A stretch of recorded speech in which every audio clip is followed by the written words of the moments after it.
UFC Paris goes down next Saturday, September 6th, and we got a massive fight in the middleweight division in the main event. Borralho looks to go into enemy territory and beat Nasruddin Imavov, but Imavov looking to defend the home turf. If either of these guys wins in impressive fashion, they could easily steal the next title shot to face Khamzat Chimaev for the middleweight title. In the co-main event, Mauricio Ruffy, the Fighting Nerds protege, takes on Benoit Saint-Denis. We'll see if Benoit Saint-Denis can get back to his winning ways. And overall, the card looks pretty dang good. I mean, there's a lot of new faces that are making their UFC debut, but have done a lot in other promotions. So I'm excited to talk about that. Always fun to see some new faces. And this is going to be an earlier start time. We're over in Europe, in France. So us here in the States are probably going to be watching, early or late morning into the afternoon. I love those type of cards. So very excited about this card. We don't have UFC this Saturday, but next Saturday, we're back on track. We got Dana White Contender Series every Tuesday, though, and that has been a lot of fun. I'm going to go through all the fights on UFC Paris. I'm going to give you my early thoughts, my early leans.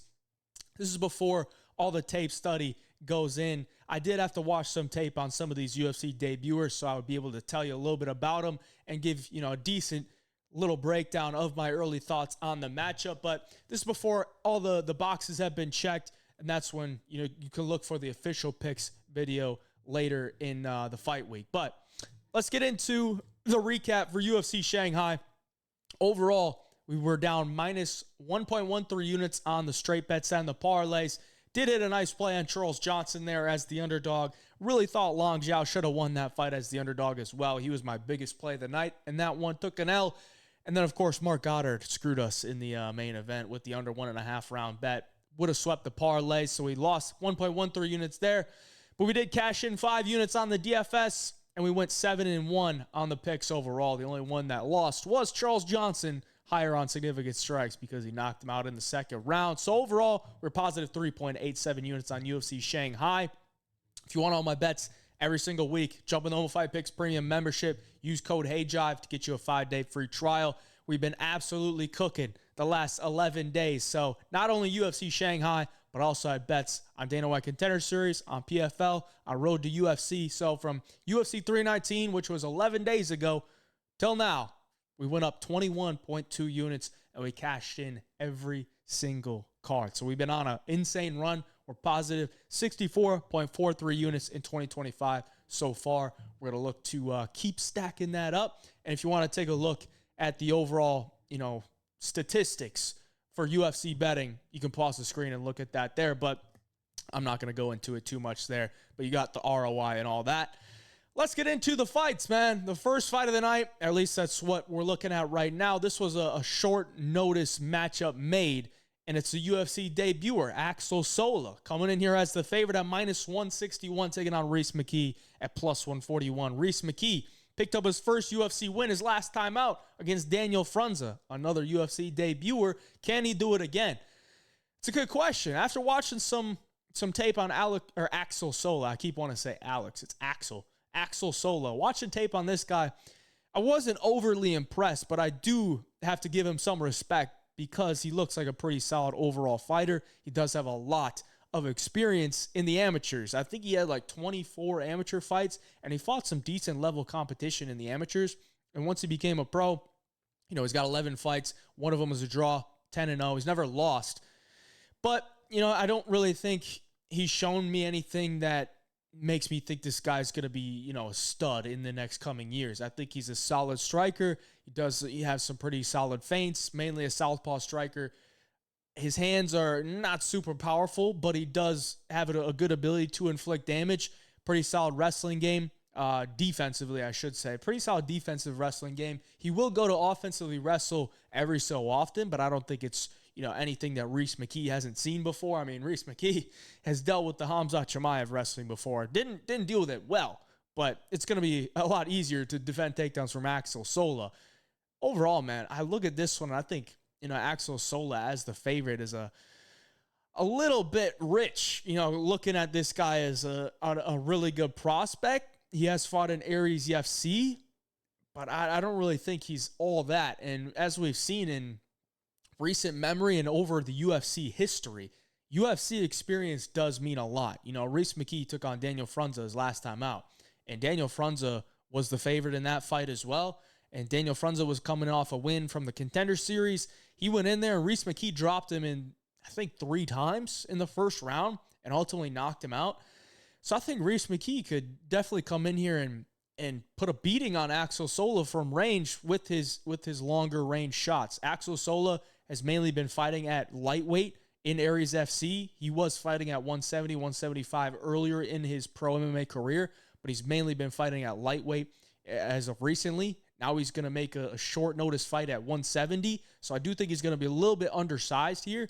You know, if he can get his offensive wrestling going here, I think he might have a better chance to look as the favorite here against Reese McKee. But on the feet, you know, Reese is tough. He's long. He does have power. You know, 11 knockouts. He's been knocked out twice, but none of them are really like one-shot knockout, kill you type of shots. It's more like this guy can't take a beating. They call him like the skeleton or some Skeletor or whatever. And this guy could take a beating. And I think if he's going to be able to make this a dogfight against Axel Sola, I think he could probably pull it off. So I'm going to lean towards Reese McKee here as the underdog. Give me the guy that has a longer reach, is taller, has more UFC experience, has fought some really tough competition in the UFC as well, and is coming off his first UFC win. Gets that one out of the way, can maybe pick up another one against a guy that's making his UFC debut on short notice. I'll take Reese McKee for the early pick. Moving on, we got some women's MMA. Sam Hughes coming in as a minus 263 favorite against Shauna Bannon. I believe this is Sam Hughes' first time in her UFC career being a favorite. I believe she's been an underdog in every single fight, and yet she's still 5-5 in the UFC. So, I mean, this girl's decent. This girl is picking up some solid wins. You know, I think Sam Hughes is a very underrated fighter. I cashed in on her last time. I forget who she fought, one of these Brazilian girls, but it was a close fight. But one thing you can always count on with Sam Hughes is she's going to be tough. She's going to have cardio, and I think her overall skill set is still improving. Shauna Bannon, on the other hand, I've been wanting to fade this girl every time I possibly can. And I faded her last time with Puja Tomar, and it was looking good. You know, Puja Tomar was like a plus 160, plus 170 underdog. She caught her with a head kick in round 2, dropped her, nearly knocked her out, followed her to the ground, and I'm screaming at the TV, Puja, stand up. The armbar from guard is coming. And she didn't. She couldn't hear me. She couldn't hear me, and she got armbarred from guard, and Shauna Bannon won as probably as a live underdog, but as a favorite there. Here she comes in as a plus 223 dog, and this is a disgusting fight, honestly, because do I trust Sam Hughes as a minus 263 favorite? Not really. She's not really a girl that goes out there and blows girls out of the water. She's usually fighting in close fights, but she's usually the underdog, and that's why, you know, I've taken my shots on Sam Hughes as an underdog, but now she's a minus 263 favorite against Shauna Bannon, who I don't think is all that great, but I don't think, Sam Hughes is going to go in there and just work her for 3 rounds. I think it could be competitive. I do think Sam Hughes probably does have the better skill set, better cardio, more physicality here as well, and I don't think she's going to get armbarred from guard like Puja Tomar. So I'm going to take Sam Hughes for the early pick, but minus 263 on Sam Hughes is something I'm not used to and something I probably will not be playing. So I'll take Sam Hughes for the early pick. Let's move on. Welterweight bout here, pretty fun one as well. Andreas Gustafsson coming in as a very slight favorite at minus 120, and not Fakhretdinov comes in as a very slight underdog. Andreas Gustafsson won as an underdog in his UFC debut, and I sat here, probably not in this chair because it was a few months ago. It was probably in a different setup, but I sat here in front of the camera, and I picked Andreas Gustafsson for my official pick against Chaos Williams, and I said, if he can get his clinch game going, it's going to snowball, and I think this guy could put Chaos through the ringer and win a decision here. And that's exactly what happened. Did I bet it? No. Was I mad that I didn't bet it? Yes. So now, Andreas Gustafsson is getting some respect from not only the odds makers, but from the MMA community as well, because he put Chaos Williams through hell in those 15 minutes. Can he do the same thing to Hanat Fakhretdinov? Now, I think he can, because Hanat Fakhretdinov is, a solid wrestler, pretty solid striker. We've seen him struggle with his cardio at times. Zaleski put him on death's door in round 3, almost TKO'd him, 10-8'd him in round 3, and that's why he has a draw on his record. But I don't know that Fakhretdinov's going to be, out wrestled here by Andreas Gustafsson. I would be fairly shocked to see Gustafsson just put it on him, especially early where Hanat's, fresh and is able to use his, I don't want to say superior wrestling, but a more conventional wrestling against Gustafsson and maybe slow him down that way. He also has some power in his hands, and Gustafsson kind of runs into the pocket and runs into punches, but he just has that grit and that toughness that he's able to get through it. So it's a very weird fight, man. It's a very weird fight. I am going to lean towards Andreas Gustafsson for my early pick. This is one I got to watch a lot more tape on to really dissect, which side that I want to be on here. But for now, I'm going to lean towards Andreas Gustafsson because I think his physicality, can match an aspect that Fakhretdinov usually tends to enjoy in his fights. I do think his wrestling is good enough to maybe counter. And even if Fakhretdinov gets Gustafsson down to the ground, I think Gustafsson's just such a Energizer bunny that he's not going to settle on bottom position. He's going to keep making him work. I think Gustafsson has better cardio, and in the clinch, I think he could damage up Fakhretdinov. That's just based on what I know now. Maybe if I go back and watch some tape, I'll think differently. But from what I know now, I think that's probably how the fight could play out. So I'm going to lean towards Andreas Gustafsson as the slight favorite here to get his second UFC victory. Moving on. Another fight that was made on somewhat short notice. Brad Tavares coming in here as a minus 250 favorite, taking on Robert Bryczek. Comes in at plus 210. A terrible UFC debut for Bryczek. He was basically, I don't want to say given a win in the UFC in his UFC debut, but they gave him Ihor Potieria. And Ihor Potieria was dropping down from light heavyweight to middleweight. I don't think it was on very long notice for Ihor Potieria either. And Potieria missed weight by 1.5 pounds. He showed up at 187.5. But Potieria, pretty much just danced around this guy for 3 rounds. And Bryczek didn't show good cardio, didn't show an ability to, adjust to what's going on in front of him. And that really makes me question, what is he going to look like in this fight? Because Bryczek, on the regional scene, he's knocking everybody out in round 1, but those are, against fighters that are willing to stand in front of him. And Bryczek's mainly a boxer. Doesn't really throw many leg kicks. Doesn't really, shoot any takedowns. He wants to stand in front of you, use his boxing, and knock you out with the power in his hands. And Brad Tavares is a very seasoned veteran, but he's been knocked out 5 times. And, Brad Tavares has had a long, extensive UFC career with, some very respectable wins and, some respectable losses as well. Could argue that he's a journeyman at this point in his career, which isn't really a knock. I mean, he's still winning fights, but he's not going to go out there and blow you out in any one way or the other. We know him to have amazing takedown defense. His overall striking is okay. It's not that dangerous. And I think it's probably good enough to beat Bryczek here, unless Bryczek finds an early knockout. But, a minus 250 for Brad Tavares is probably just not a spot that I would want to play. He did get cut by the UFC after his win against Gerald Meerschaert. I believe that was earlier this year. And eventually, I talked to Coach Eric Nixick about this, and they were like, dude, Brad Tavares is a company man. He showed up every single time, never missed weight, very professional. Why are we cutting this guy? So then they brought him back, and they're giving him a matchup that I think he can win. But at minus 250, do I really want to get involved? I'm not really sure. I'm going to take Brad Tavares for the early pick here. I just think he's got more UFC experience, more ways to win, and I don't really think Bryczek has much outside of his boxing that I've seen as of now. Unless he's made some improvements since his last fight, we'll see. But give me Brad Tavares for the early pick. Welterweights. Sam Patterson comes in at minus 160, and Trey Waters comes in at plus 140. Now, there is a dude in my live stream that always gives me shit for my hate on Sam Patterson. I wouldn't really say it's hate. It's just more skepticism of, his overall skill set. But I got to give him his respect, man. I mean, he's 3-1 in his last 4, 3-1 in the UFC. He lost his UFC debut at 155, but then since then he's on a 3-fight winning streak, and they're all finishes in round 1. And the 2 wins, against Johan Lioness and Kiefer Crosby, that I'm not really going to look too deep into those. But then he knocked out Danny Barlow. And I'm like, okay, Danny Barlow, I think, is a pretty solid striker. And Sam Patterson knocked the dude out in round 1, gave him his first loss. So I got to give him his respect there. And I do think there are a lot of improvements that I've seen from Sam Patterson. And since he moved up to 170, I do think that's the weight class for him. At 6'3", making it 155. He's just a little bit too tall, too slow for these 155ers. At 170, I think he moves a lot faster. I think he has a little bit more confidence in his cardio as well. So I like that for Sam Patterson. Trey Waters, on the other hand, extremely tall as well. 6'5". He's 2-0 in the UFC. He beat Josh Quinlan on short notice in his debut, beat Billy Ray Goff in his second fight, in a close fight as well.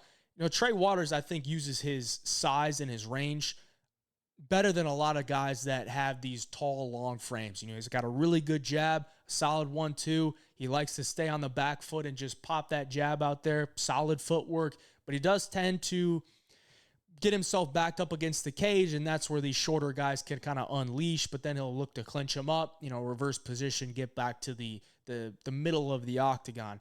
There are some questions for Trey Waters just as far as, what is he going to look like against another good prospect like this? Billy Ray Goff was a solid prospect, but after he lost to Trey Waters, then he got choked out against Ramiz Brahimaj. So there are some questions for Billy Ray Goff as well.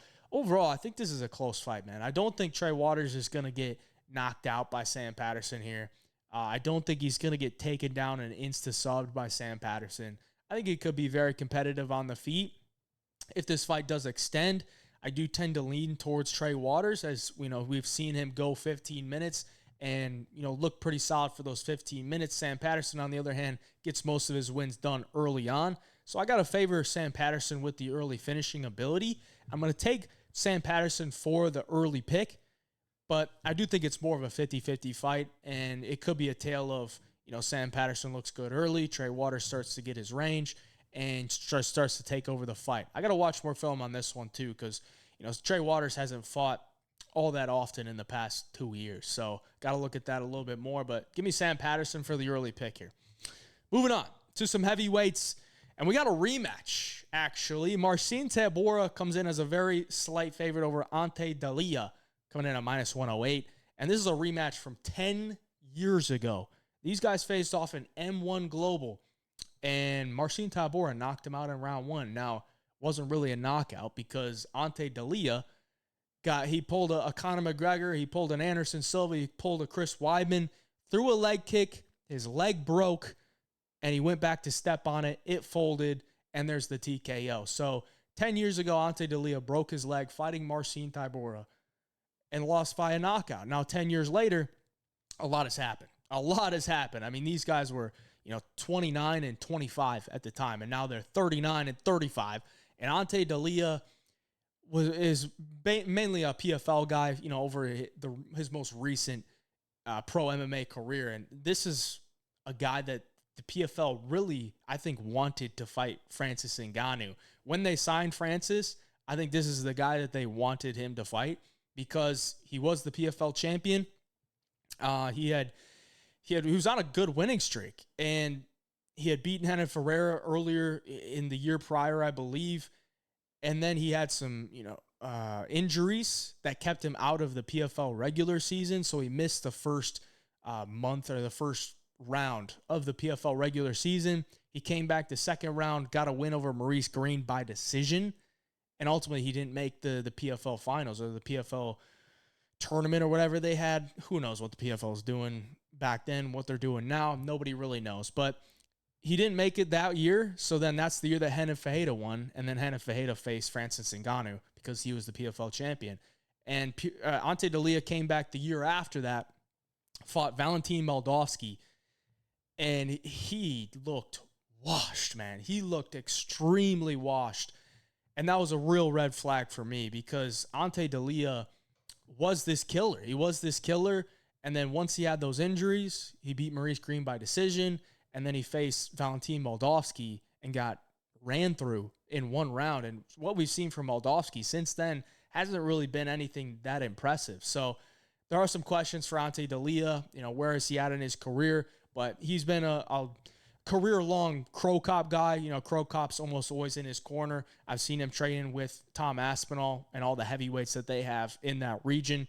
So it seems like, he's getting some good training. Now, he's had a fight against Jorgen De Castro since that Moldovsky fight where he knocked him out in like 43 seconds. Not much you can take away from that fight other than he looked like he was in good shape, he just looked like he was in good shape. That's pretty much the only thing you could take away from that fight, a 43-second fight. On the other hand, Marcin Tybura, he's been kind of, I don't want to say fraud checking some of these guys, but he does what he does, man. I don't want to say durable because he's been knocked out 5 times, but sometimes he just finds a way to survive, whether it's against Tai Tuivasa or it's against Mick Parkin or against Alexander Romanov. Like, he'll find a way to survive. He's got fairly good cardio for a heavyweight, a very solid overall game. His striking's not going to blow you away in any aspect, but he's 260 pounds, so you got to respect what's coming back at you. It's a little bit slow. His offensive wrestling is solid. His defensive wrestling is solid. He took a beating from Jonathan Denis and ended up, rallying back in that fight and TKO him in round 2 with the doctor stoppage. So, Tybura's still doing it at 39 years of age. I look at this one, I think Delija is probably going to be a little bit faster with his hands, and that does make me a little concerned for Tybura. But if the fight does extend, I think Tybura can probably do what he's been doing to a lot of these guys. So I'm going to lean towards Tybura. It's a heavyweight fight that I think is pretty fairly lined. I don't really see how either guy should be a big favorite. I think it's a tale of 2 fights here, kind of like we talked about in the last one. Delija could finish him early, but if the fight extends, I think Tybura, with his veteran savvy and his UFC experience at a much higher level, probably takes over and gets the dub. So I'm going to take Marcin Tybura here for the early pick. It's a very interesting signing from the UFC to take Delija, but they probably didn't give him much, honestly. He probably didn't have much negotiating power. Give me Marcin Tybura. Let's move on. Umar C. coming in as a minus 350 favorite, taking on Brandon Ribiero, coming in at plus 285. Umar C. coming off the first loss of his career. And I was there in attendance in Atlanta, and it was a bad fight. It was a real bad fight.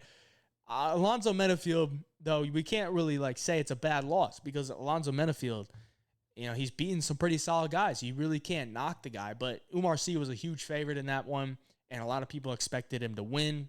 Some people expected him to finish, and he didn't do either. He didn't do either. So coming into this one against Brandon Ribiero, Ribiero is a much bigger step down from Alonzo Menafield when it comes to UFC experience, when it comes to cardio, when it comes to physicality, when it comes to durability as well. I think Brandon Ribiero can be a bit of a glass cannon, but that cannon can come out at times. If he's going to go in there and throw his hands, he can knock down or knock out anybody. He does have some good submission skills on the ground as well. As we saw, he submitted Dyer Nagoja with that Kimura. Umar C., I think he's a legit prospect. But there are some red flags with Umar C. is that at times he's just a little bit inactive, not sure of himself. I think he's an athlete, just a really good athlete that's trying to figure out how to fight. And if he's in there with these guys that are super experienced, they're giving him looks that he's not really sure of himself, kind of second-guessing himself. And I think that's ultimately why he lost that fight against Alonzo Menafield. Just didn't have the experience. Ribero's got experience, but he's also got a lot of losses. So I think Umar C. bounces back here with a win. How does he get it done? Or at least how do I think the fight plays out? I think he's probably going to be able to throw some kicks at range. He's got really, really sharp kicks, really sharp leg kicks.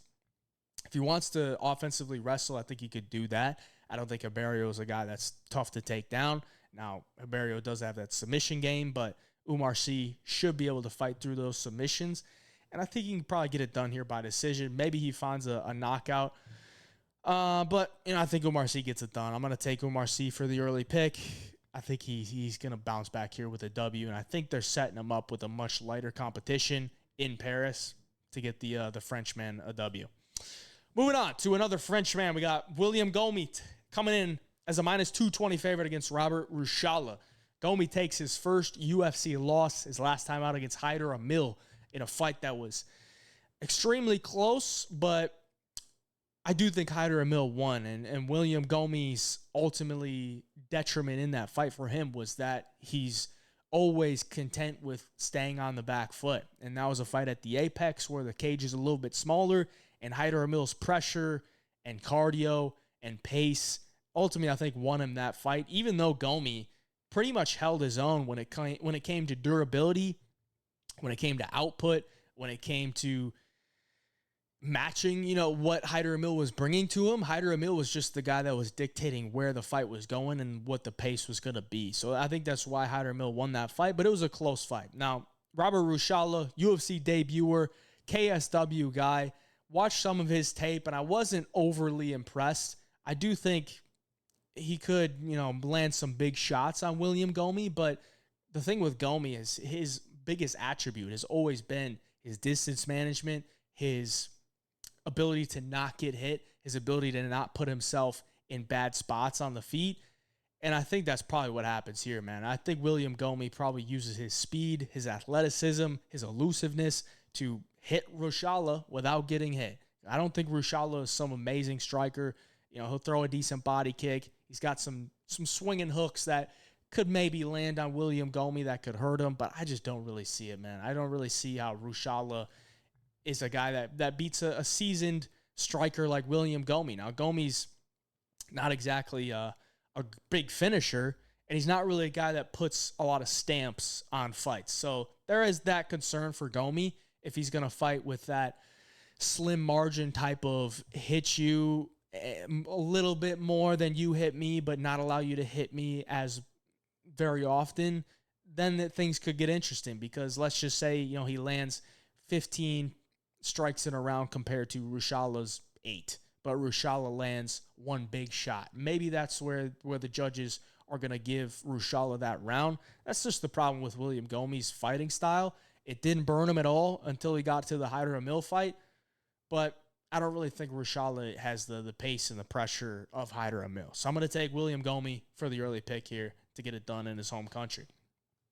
Another UFC debuter, we got Losene Keita coming in at -200, taking on Patricio Pitbull at +170. Now, Pitbull spoiled a lot of people's parlays. I believe that was UFC 318, the Holloway Poirier card when he fought Dan Ige. And, I was a little bit concerned for Dan Ige. I didn't really think Dan Ige should have been that big of a favorite. And ultimately, I think Dan Ige lost himself that fight because Dan Ige didn't really do much. And Patricio Pitbull was able to use some of that experience and, find ways to win rounds. Losene Keita, on the other hand, he's an octagon guy. He's been fighting at lightweight for, I think, the past 4 fights in octagon, and he's looked really good, man. He's looked really good. He's a very explosive athlete. He'll rip some shots to the body, which I like to see. He does put himself in danger at times. He's more of a counter striker, but if he's not really feeling much danger coming at him, then he's willing to, step on the gas tank and put you up against the cage and let his hands go. I don't know how he comes in here and puts it on Patricio. I mean, I've never really been a big Patricio guy since he's been in the UFC. I think he's way past his prime. He's 38 years of age. And when he came in and fought Yair Rodriguez, I thought that was a terrible matchup for him. I did think that Dan Ige was a little bit better of a matchup for him because he doesn't have to deal with a huge guy, a long, rangy kickboxer in Yair. He's got more of a pocket boxer who has some wrestling in his bag in Dan Ige. So that's a better matchup for him. In this one, I think he's going to be outmatched when it comes to athleticism, when it comes to explosiveness. But he does have the experience and the skills that could allow him to make up for that with good timing, with a solid game plan, mixing in some wrestling. So I don't think he's completely out of this one. I'm going to take Losene Keita as the early pick because I do think he's a good enough athlete with a good enough explosiveness, and he's a bigger guy. He's been fighting at 155. We'll see how the weight cut treats him down to 145. He was a 45er before he went to 155 at Octagon.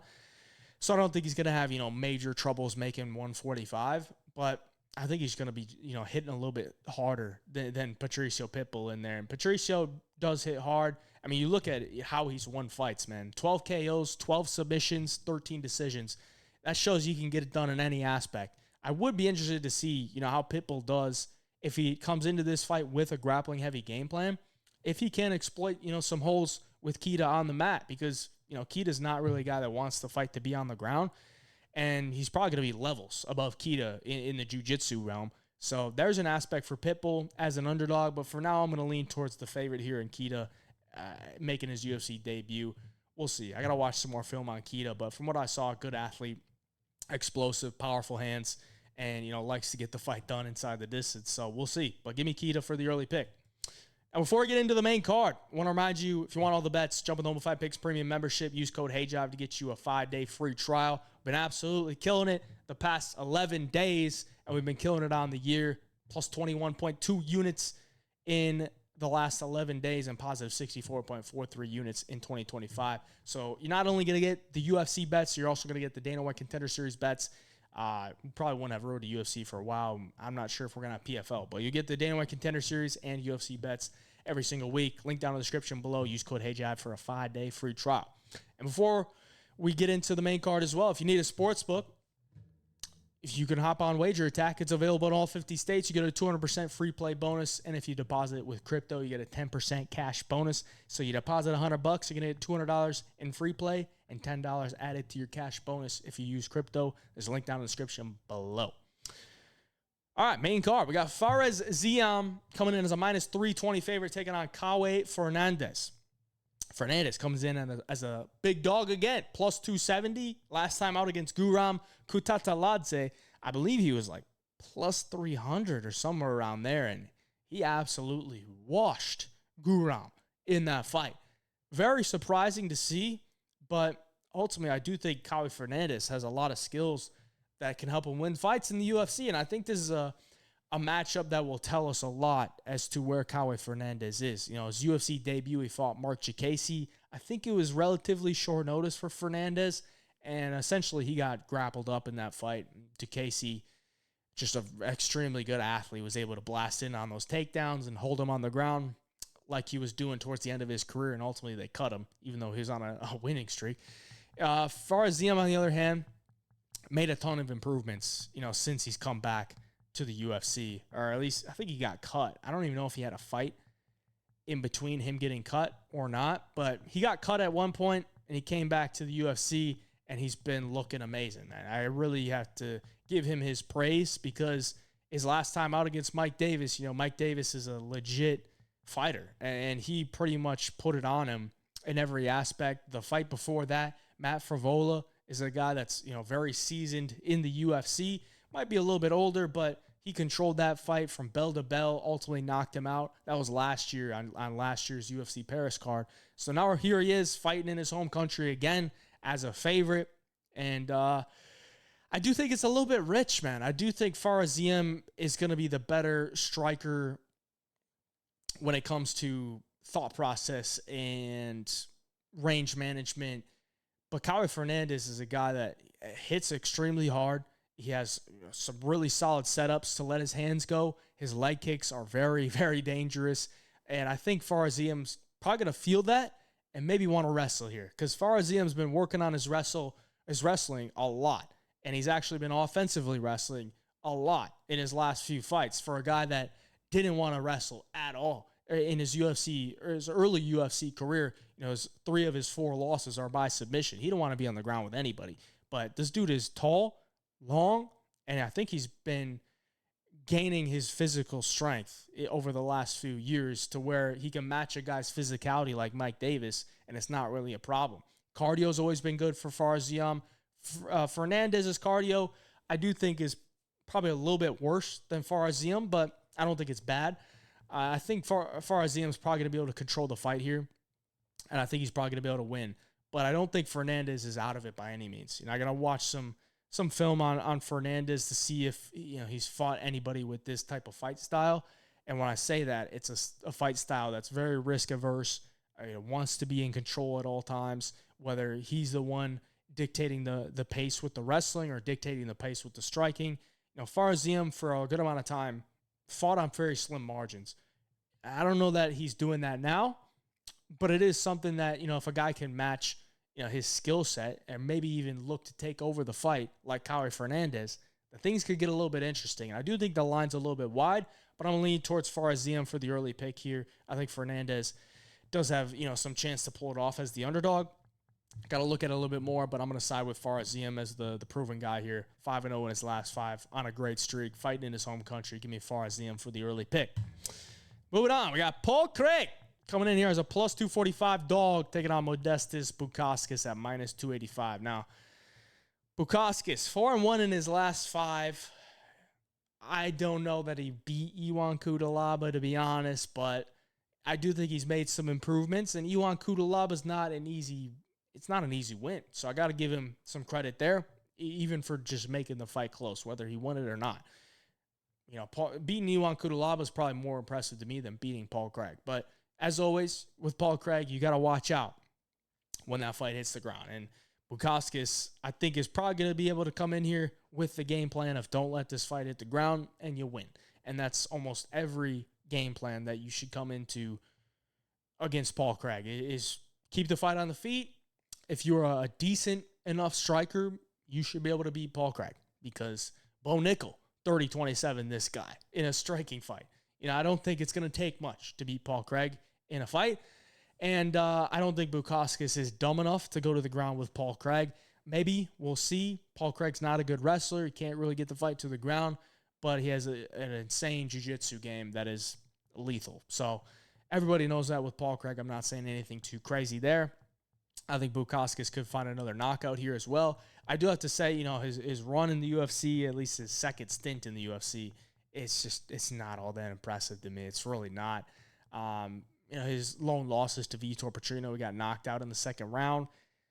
That's not terrible. It's not a terrible look, but his wins, Zach Pauga, Tyson Pedro towards the end of his career, Marcin Prachnio, Rafael Cerqueira, these are low level guys, man. Zach Pauga, Marcin Prachnio, Rafael Cerqueira, those are very low level guys.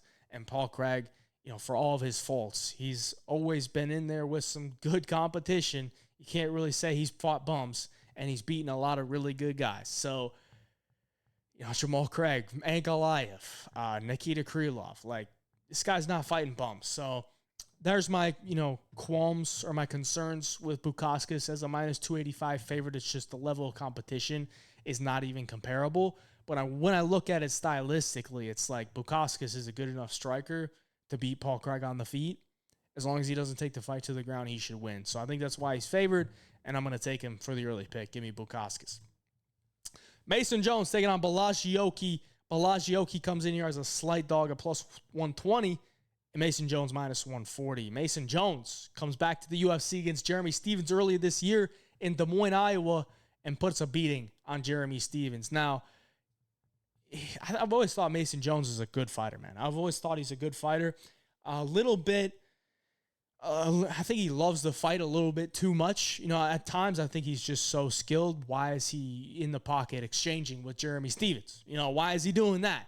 But he does have that fighter in his mind, or at least in his heart, where he wants to, put on a show, get his face bloodied up a little bit before he secures the win. And that's, I don't want to say it's burned him in some fights, but he's lost a couple times, and those were fights that he was favored in. Ludwig Klein comes to mind. He was a big favorite in that one, and he got outstruck and kind of beaten up in that fight. And Ludwig Klein has gone on to do good things, but that was the fight that got him cut, and he's come back, done his things in Cage Warriors, and come back and won a fight in the UFC against Jeremy Stephens, a 39-year-old, though. On the other hand, Borralho, 2-1 in the UFC. His last win against Michael Aswell, I don't think it was super impressive. I don't think Michael Aswell is some world beater, but Michael Aswell is extremely tough. He's a guy that has good cardio, good output, and if you're not ready for 15 minutes, he can make you pay. And Borralho was ready. Borralho just hit a little bit harder, just had a little bit more thud in his shots. And the consequences when Borralho would land on Aswell were way more than when Aswell would land on Oki. And I think Oki realized that, was able to, kind of walk through some of the shots that Aswell was throwing out there and kind of dictate it. That's how he won his last fight. But he did have that loss to Chris Duncan, the guillotine, where he went out cold in his lap. That was the Paris card last year as well. So, Borralho, I still think is a little bit green. There are some things that I think Borralho should, I don't want to say work on, but there are some things that he could clean up in his game. And I think Mason Jones could make those come to light, but I don't know if he's going to come in there with that game plan. And when I say that, it's really the grappling, the process in striking. I think Oki's a very good athlete, very explosive, but his process is a little bit, I don't want to say janky, but it's not really calculated. I'll just say it's not very calculated. It's very physical based. You know, he's going to throw hard. He's going to throw his 1-2s hard, and he's going to look to take your head off. But he's not really setting anything up or anything like that. Mason Jones, on the other hand, I think is a little bit more technical in the striking, but he is there to be hit, and that's a big problem. And I think Borralho could exploit that. So, you know, I'm not really going to buy too much into Mason Jones beating a 39-year-old Jeremy Stephens. I'm going to lean towards Borralho here as the underdog to get this one done. And I think he can do it. So I'm going to take Borralho for the early pick. I do think he's still getting better as well. I think he's just a little bit more dangerous here against Mason Jones. So I'm going to take him for the early pick as the underdog. Co-main event, Mauricio Ruffy taking on Benoit Saint-Denis. Now, Benoit, last time he fought in Paris, our boy Money Moicano put that man through the ringer in round 1. And so much so that they had to stop the fight after round 2 because this dude couldn't see out of his eyes. And I'm sure he's going to come into this one with a lot of motivation because doing that in front of your home country in a main event, probably not going to sit well with a guy like Benoit Saint-Denis, who seems like a legit killer in his mind. But there are a lot of holes in his game, and we'll talk about that. On the other hand, Mauricio Ruffy comes in as the favorite, minus 200. Viral knockout against Bobby Green his last time out. And, yeah, of course, there's always going to be hype around Mauricio Ruffy. He's a fighting nerds guy, and he's had some really fun performances. But there are also some concerns for Mauricio Ruffy. You know, he's had 3 fights in the UFC, and his first fight was Jamie Mullarkey. Jamie Mullarkey's known for not having a very good chin. James Longtop, not a very good fighter, but extremely tough and does have some pretty good cardio. And Mauricio Ruffy hit him with some killer shots, like shots that should have knocked him out. James Longtop also came in overweight in that fight by a ton, even though it was short notice. You know, they kind of cut him some slack. He took the shots, probably got knocked out twice if that's a normal person. But James Longtop's extremely durable. He took the punches and made it to a decision, ultimately won the 3rd round on Mauricio Ruffy. And then his last time out against Bobby Green, Bobby is he's getting up there in age, and you know I really thought Mauricio was going to go in there and knock him out, and he did in exciting fashion. So those are his 3 UFC fights. On the other hand, Benoit's had 9 UFC fights, and look at who he's losing to. You know, it was Alejo Zaleski dos Santos when he was on roids as well years ago, up a weight class. That was his UFC debut. Renato Moicano, who fought for a title, and Dustin Poirier, who also fought for a title. So both those guys fought for a title in their next fight. That's a big difference in level of competition. So I got to give Benoit Saint-Denis, you know, some leeway, you know, in those losses compared to, you know, Mauricio Ruffy's 3 fights he's had in the UFC. Stylistically, man, I think Mauricio is going to be able to hit Benoit Saint-Denis with a real kill shot if they're on the feet. The question is, are they going to be on the feet? Are they going to be on the feet? And that's where Benoit Saint-Denis' game plan is going to come into play. You know, if he goes in there and he's willing to strike to get his takedowns, he's going to be open to getting countered in a very brutal fashion, because Mauricio Ruffy has some of the nastiest counters. But there are some red flags for Mauricio Ruffy as far as the way that he makes his counters, and that's usually where guys are willing to strike with him, or guys are going in there to strike with him because they don't have much of a wrestling or grappling base. That's not Benoit Saint-Denis, man. He's not really going in there looking to just strike with you. He's looking to go in there, make some chaos with his hands, with his striking, and then shoot for the takedowns and grind you out, wear you down, and ultimately drown you with his pace and pressure. And I think he could do that to Mauricio Ruffy, man. I'm going to watch, you know, a lot of tape on this one, but I am interested in Benoit Saint-Denis here as the underdog. Fighting in his home country, I think he's got, you know, some real grappling upside against Mauricio Ruffy. Obviously, I wouldn't want this guy to be on the feet with Ruffy because I think Ruffy could knock him out. But if Ruffy doesn't knock him out, how does Ruffy really win? How does he win this fight? I don't think Ruffy's a high-volume guy.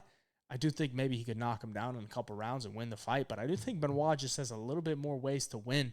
So I'm going to lean towards Benoit as the underdog here. Just the more that I've thought about it, it's a big plus money number on Benoit Saint-Denis, who's lost to some really good fighters, and his stock isn't very high. His stock is very low. Exactly. Against Mauricio Ruffy, who's exactly the opposite. Stock is very high. So I'm going to lean towards Benoit Saint-Denis as the underdog. I'm going to look and watch some more tape on this one, but I'm going to lean towards the freshman here. Going to the main event.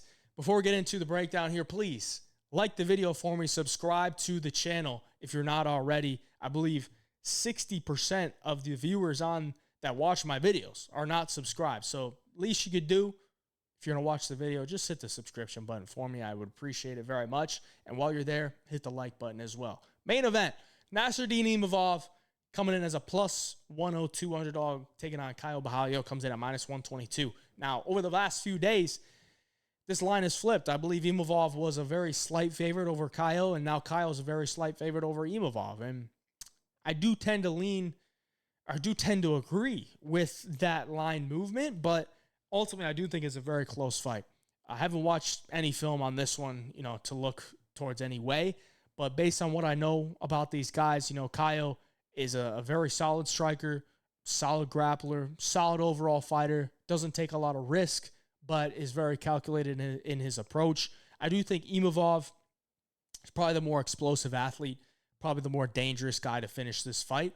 But Caio Borralho is extremely durable. The guy's head is the size of a fucking watermelon. So I don't think Caio Borralho is getting knocked out here. I would be very shocked. But in a chess match, man, I do think Borralho can, I don't want to say compete, but I do think he can, take some shots from Imavov and find other ways, to win this fight than just in the striking. Now, Imavov can mix in the wrestling himself as well. He's a Dagestan guy, but obviously he's not in Russia anymore. He trains in France at the MMA factory, and he's been there for a long time. Knocking out Israel Adesanya is very impressive. It is very impressive, especially in the way that he did it. He knocked him out cleaner than Poatan did, really. So that's a very, very impressive win and KO win to have under your belt. But when I do look at the way this fight could play out, I think Imavov's probably going to be at a disadvantage when it comes to, I don't want to say the cardio, but as the fight progresses, I think Caio Borralho is such a cerebral fighter that he's going to be able to pick up on some of the tendencies from Imavov. And Imavov, very cerebral fighter as well. So I think this could be a chess match, but I do tend to lean towards Caio at getting this one done. I think he's a very solid striker. I think if he wants to get this fight to the ground, I think he can do it. I don't think he's going to have a lot of success, but I do think he can do it. I don't think Imavov's going to come in here, take down Borralho, and put him through the ringer. I don't think I don't think his game plan coming in here is going to be to take down Imavov. I think Borralho might be the guy that's wanting to get this fight to the ground. Will he have success with it? I got to watch some tape to be sure about that. Off the top of my head, I think maybe, Imavov is a pretty solid wrestler himself. I really can't say anything bad when it comes to his wrestling. But one thing I do always remember with Imavov is he is content to be pushed up against the cage. He got pushed up against the cage a lot against Roman Dolidze in that fight. And ultimately could be for the fact that he was gassed out because he almost finished Dolidze in round one. But he's willing to take some rest up against the cage and not really fight out of that position. And I'm sure Caio Borralho's probably looked at that and say that's going to be part of the game plan. Get into the clinch, bully him into the clinch as well.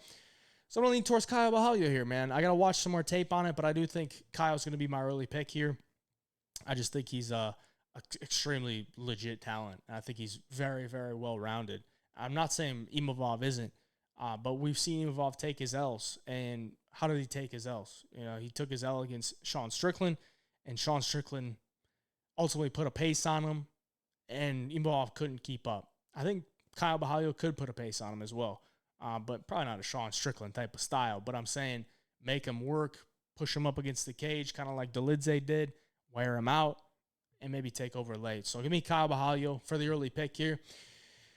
Interesting matchup, though. I really think it is going to be a close fight, and I do think it's pretty fairly lined. So Borralho is going to be the early pick. I appreciate you for watching. Like the video for me. Subscribe to the channel. We'll be back here very soon with a Dana White Contender Series breakdown for Tuesday. We got a good guest for the live stream next week on Wednesday to break down the betting, for the betting breakdown for UFC Paris. We'll have the official picks and the best bets video as well. Appreciate y'all. Until next time, hey, job picks.